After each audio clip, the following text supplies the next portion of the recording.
Olá, Nutris! Vamos a mais essa aula de resolução de questões, também da banca IBFC, certo? Vamos continuar a prova que a gente está aí resolvendo, comentando, né, e estudando, que é o mais importante, tá? Para vocês ficarem aí bem afiados para as provas de concurso e seleção e residências, certo? Vamos lá. Vamos iniciar na questãozinha sobre obesidade, certo? Então, para o planejamento da intervenção nutricional no tratamento da obesidade, é preciso definir os objetivos do tratamento. A esse respeito, analise as afirmativas a seguir. O objetivo racional da intervenção dietética é reduzir a gordura corporal para um nível tal que seja acompanhado de melhora no estado de saúde ou de redução dos riscos de complicações associadas à obesidade? Correto. O objetivo central do tratamento é o alcance da eutrofia, de acordo com o índice de massa corporal, ou perda de 15% ou mais do peso inicial. Na verdade, recomenda-se 5% da perda de peso inicial, certo? E ele quer então a alternativa correta. Então, o único correto é o item 1. Apenas a afirmativa 1 está correta. Então, temos aqui, né, que o objetivo da terapia de nutrição na obesidade é reduzir a gordura corporal para um nível que melhore a saúde do estado nutricional, que melhore a saúde, né, desse paciente, né, que melhore, além do estado nutricional, a saúde desse paciente, no contexto de evitar com que venham a ter, né, comorbidades decorrentes ao excesso de peso, como a diabetes, hipertensão, dislipidemias, dentre outros, né? Redução dos riscos de complicações associadas à obesidade, redução de 5 a 10% do peso inicial, como vimos, e alcançar um estado de eutrofia ou magreza não é o principal objetivo desse tratamento, e sim melhorar a condição de saúde desse paciente, tá? Então temos aí mais um print, né, das nossas aulas, certo? Que fala sobre a redução, que o recomendado é de 5 a 10%, tá bom? O modelo transteórico pode ser aplicado para a avaliação de variáveis comportamentais da prática alimentar e intervenções nutricionais. O modelo abrange 4 componentes principais: os estágios de mudança de comportamento, os processos de mudança, a autoeficácia e o equilíbrio de decisões. A respeito desses componentes, assinale a alternativa incorreta. Em relação aos estágios de mudança de comportamento no contexto alimentar, cada estágio representa uma fase com percepção e motivação distinta por parte do indivíduo, diante da possibilidade de realizar mudanças na alimentação. Correto. Os processos de mudança são o aspecto temporal do modelo e possibilitam avaliar quando a mudança de comportamento ocorre. Compreende 5 processos: pré-contemplação, contemplação, preparação, liberação e condicionamento. Pré-contemplação e contemplação estão corretos, tá? Mas não existem esses três, tá? Preparação, liberação e condicionamento. Não existem esses últimos, tá bom? E ele quer a incorreta, tá? Então sempre vejam o que que a questão pede, certo? O que que a questão determina, certo? E grifem, tá bom? Porque isso aqui é muito importante para fazer com que o candidato, né, selecione a resposta, no caso, correta, certo? A autoeficácia corresponde à confiança que o indivíduo tem em si mesmo para se abster de comportamentos pouco saudáveis ou de manter um comportamento saudável ao se deparar com condições difíceis consideradas tentadoras, correto?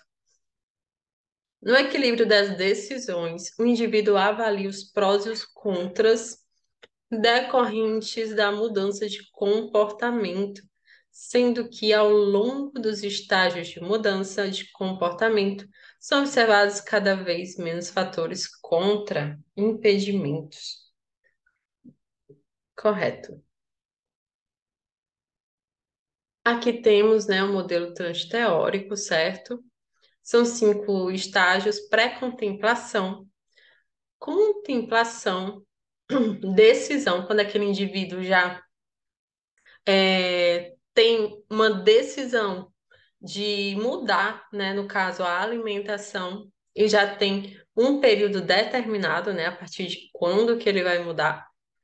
A ação, quando ele entra em ação, e a manutenção dessa mudança, né, no estilo de vida, certo? A pré-contemplação, ele ainda não tem essa ideia formada, né, de fazer essa mudança de estilo de vida, por exemplo, tá? Na contemplação, ele tem essa ideia formada, porém ainda não sabe quando, certo? Na decisão, ele já sabe quando que vai iniciar essa mudança. Na ação, ele faz a mudança, certo? E na manutenção, ele mantém o hábito saudável, tá? Parâmetros intrínsecos e extrínsecos podem favorecer o desenvolvimento de micro-organismos no alimento. A esse respeito, assinale a alternativa incorreta. Então, sempre tem que destacar o comando da questão, certo? Então, ele quer a alternativa incorreta, tá? E tem o pH potencial hidrogiônico adverso afeta o funcionamento das enzimas das células microbianas e o transporte de nutrientes em seu interior. Correto.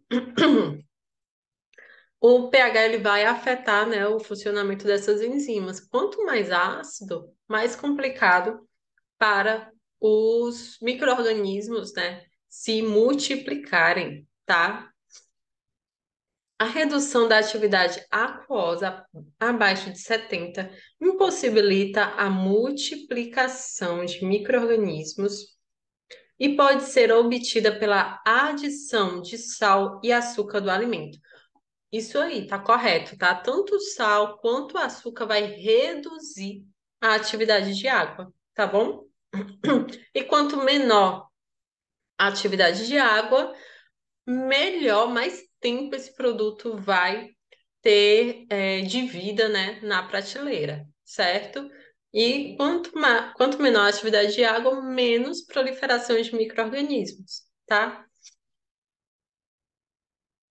As principais fontes de energia para os micro-organismos são lipídios e a vitamina K.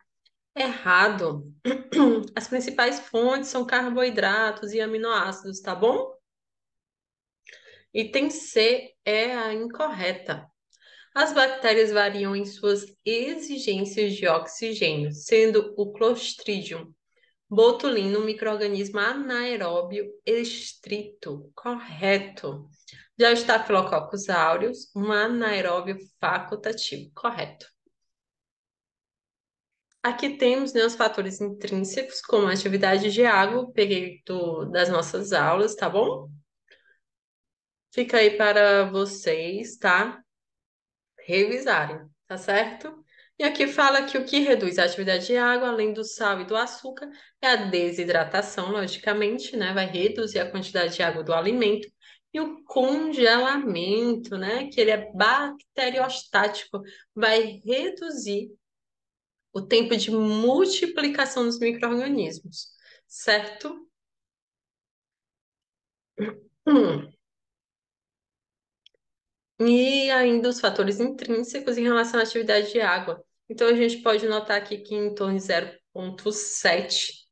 Tem a geleia, marmelada, frutas cristalizadas. Então, aqui a gente nota, né, que o açúcar, o,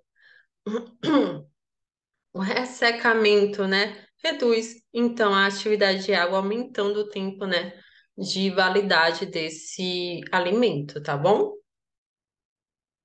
Após serem submetidos à cocção, os alimentos preparados devem ser mantidos em condições de tempo e temperatura que não favoreçam a multiplicação bacteriana. Para conservação a quente, os alimentos devem ser submetidos à temperatura superior por no máximo, e ele quer a alternativa correta, certo? Alternativa que preenche então as respectivas lacunas. Então, a gente sabe, né, que é 60 graus Celsius, certo? Tem que ser mantido numa temperatura superior a 60 graus Celsius por no máximo 6 horas, tá? É o binômio temperatura-hora, tá? Temperatura-tempo, certo? Então, quanto maior a temperatura, mais tempo, né, esse alimento vai conseguir ficar ali à exposição dos clientes, certo?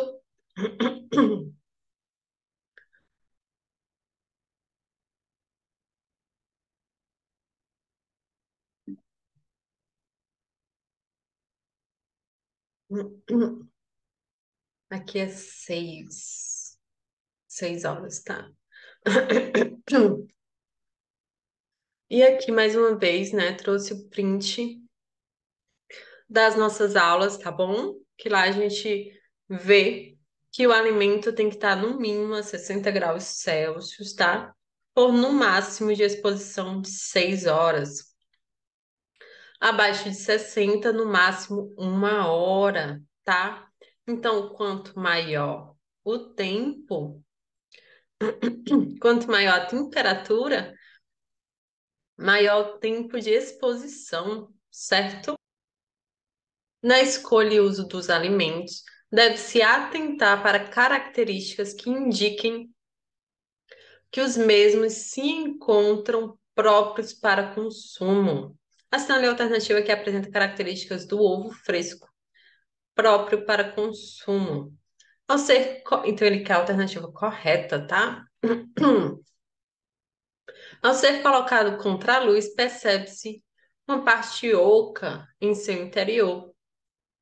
Então, isso aqui, né, não é próprio para consumo, certo? Ele quer o que seja próprio para consumo. Clara, fluida e rala. A gente sabe que a clara é mais densa, certo? Ela não é rala, como se fosse uma água, ela é mais densa, tá?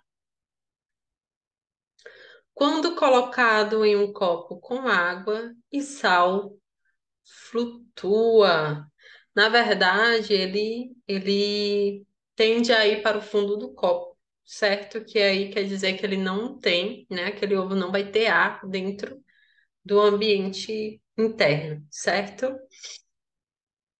Gema redonda e bem centralizada. Correto. No pré-preparo de alimentos em um serviço de alimentação, deve-se realizar o descongelamento de forma segura. A esse respeito, assinale a alternativa correta. Ele quer a correta. Sempre tem que ver o comando da questão, tá? Às vezes na correria a gente acha que quer a correta e quer a incorreta, e aí por diante acaba errando uma questão ou outra, tá? E uma questão pode ser decisivo para a classificação, certo? É proibido descongelar alimentos em forno de micro-ondas? Na verdade, é recomendado, tá bom? O descongelamento de alimentos pode ser feito a temperatura ambiente, desde que o alimento esteja imerso em água potável. Errado, ideia é não ser em temperatura ambiente, tá? O descongelamento pode ser realizado sob refrigeração em temperatura igual ou inferior a 180 graus? Errado. certo? Sobre refrigeração, oh, perdão, 18 graus Celsius, aqui é 18 graus Celsius, mas mesmo assim é equivocado, tá? É pelo menos 5 graus, tá certo? Não se deve descongelar alimentos em temperatura ambiente, correto? Não se deve descongelar alimentos em temperatura ambiente, tá bom? E aqui mais uma vez trouxe nossa aula, né? Falando que tem que ser descongelado na temperatura inferior a 5 graus e forno de micro-ondas. Em relação ao leite de vaca, o leite de vaca comercializado é submetido a diferentes processos industriais, visando maior conservação do produto. Como resultado destes processos, existem diversos tipos de leite. A esse respeito, assinale a alternativa correta.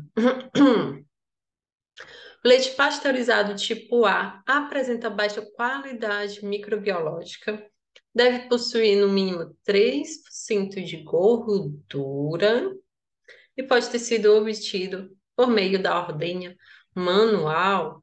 Na verdade, o que ele descreveu foi o tipo C, certo? Aqui é o tipo C. Para se obter o leite ultrapasteurizado, o leite é aquecido em até 200 graus Celsius por 10 minutos, imediatamente após resfriado, destruindo todos os micro-organismos. Na verdade, ele é aquecido por alguns segundos, de 2 a 4 segundos, certo? O leite pasteurizado tipo C é envasado em grande leiteira de elevada qualidade microbiológica, contendo teor de gordura original, semidesnatado ou desnatado. Na verdade, isso aqui é o tipo A, certo? Ele inverteu, tá bom? Para se obter o leite pasteurizado, o leite é aquecido de 72 graus a 76 graus por 15 a 20 segundos e resfriado a seguir. Correto, item D. 72, 76 graus de 15 a 20 segundos. Correto. Mais uma vez eu coloquei aqui nossa aulinha, tá bom? Fica aí para revisão. Na execução de uma receita culinária, devem se aplicar técnicas apropriadas para pesagem e medição dos ingredientes. A respeito dessas técnicas, assinale a alternativa incorreta. A respeito dessas técnicas, assinale a alternativa incorreta. Vamos lá. Alimentos secos, como farinha e açúcar, devem ser cuidadosamente colocados no utensílio de medida, xícara ou colher padronizada e comprimidos com o auxílio de uma colher, até que o utensílio esteja cheio por completo. Na verdade, isso aqui está errado, tá? Já é a incorreta. E o ideal é colocar sem que faça essa compressão, tá? No máximo, né? Ele deve ser nivelado, tá? Com o cabo de uma colher, por exemplo, tá bom? Mas não pode ser comprimido, tá? Porque senão pode ter alteração aí na padronização, certo?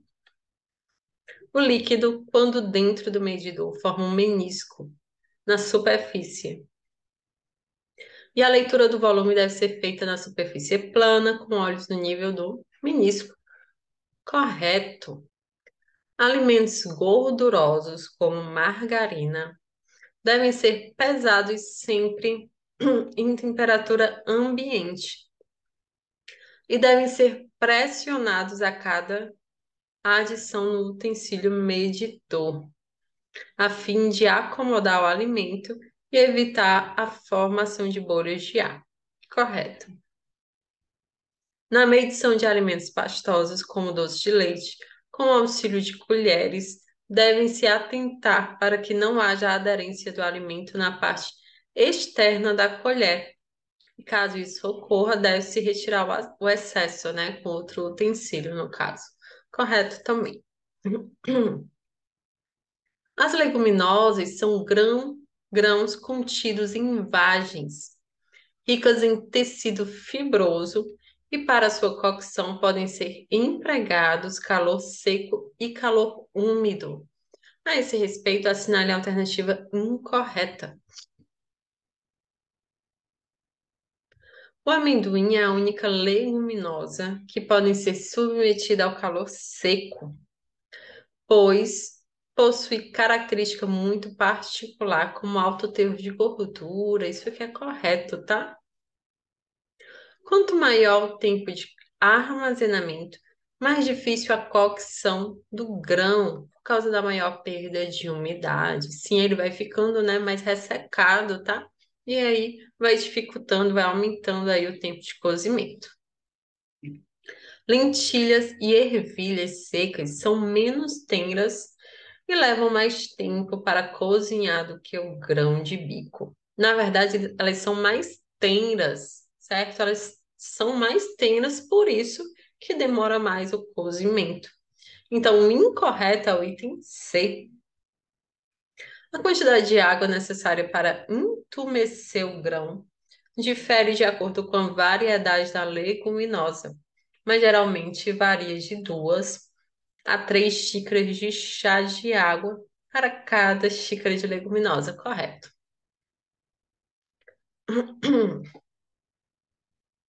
Vamos lá. Vamos a mais uma questão.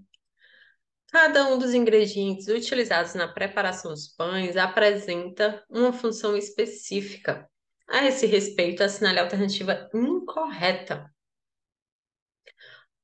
Ele quer a incorreta, certo?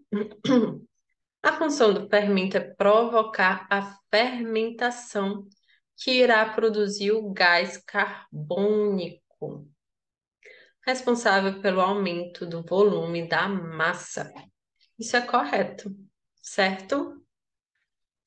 O sal retém água na massa, controla a fermentação, realça o sabor, auxilia na conservação, fortalece a rede de glúten. Porém, o sal em excesso interfere na velocidade de crescimento do fermento. Correto, tá? Porque dependendo da preparação, né, pode usar aí o fermento biológico e o sal, no caso, vai interferir nesse micro-organismo, tá? O leite confere sabor e valor nutritivo do produto, bem como favorece a sua maciez. Porém, sua adição à receita diminui a durabilidade do pão. Na verdade, ele aumenta, tá? Aumenta o tempo aí de prateleira do pão, certo? O açúcar é responsável pelo aumento da velocidade da fermentação e da maciez do pão, bem como pelo desenvolvimento de uma coloração agradável. Porém, quando utilizado em excesso, resulta em um pão esfarelado. Isso aqui também é correto. Então, gente, é isso. Desculpem a minha voz, que tá um pouquinho rouca, tá? E agradeço muito a presença de vocês, tá bom?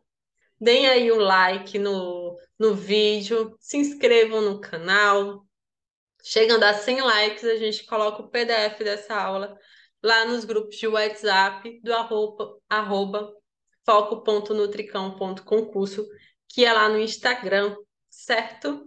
Então, um beijo e até a próxima semana, tá? Tchau!